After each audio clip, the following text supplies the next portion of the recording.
លោកតាជម្រាបសួរលោកតាជម្រាបសួរលោកតាឡើងនេះសិនមកកូនឡើងចុងកូនឡើងនេះសិនលោកតាមានថងអត់មានថងអត់ថងយើងច្រកមិនចិត្តបាទថងចេះមួយយ៉ាងចេះខ្ញុំអត់មានថងទេបានทำไมច្រកចិត្តทำไมខ្ញុំមើលសិនលោកតាកន្លែងមានថង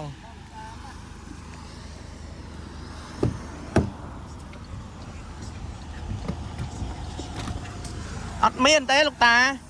សើមដឹងណែលោកតាខ្ញុំជូនក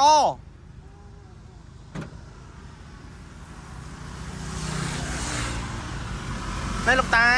ខ្ញុំជូនកគាត់តែសើមដឹងលោកតាសើមទេអត់សើមទេ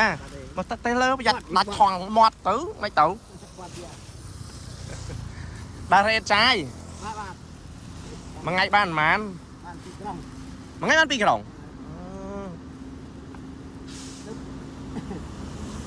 តែយកម៉ូព្រៀងម៉ូដាក់2ជាន់ទៅហើយមកប៉ុន្មានទៅផ្ទះវិញ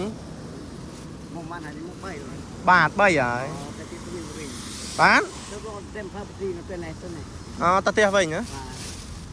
រើសដល់ណាខ្លះរើសហ្នឹងជួនកាលទៅដល់ផ្និតណោះជីចាញ់អត់ដល់រុនណោះដល់រុនតែភូមិរុនអូភូមិរុនភូមិរុនមិនបានជួនកាលដល់ទីនោះឯង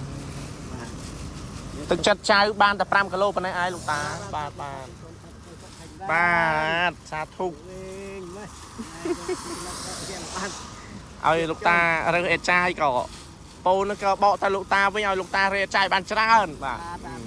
ហើយធ្វើដំណើរឲ្យជួបទៅសុកនោះលោកតាមកចៅទៅវិញហើយជួលដៃចៅមួយបាទចៅទៅលោកតា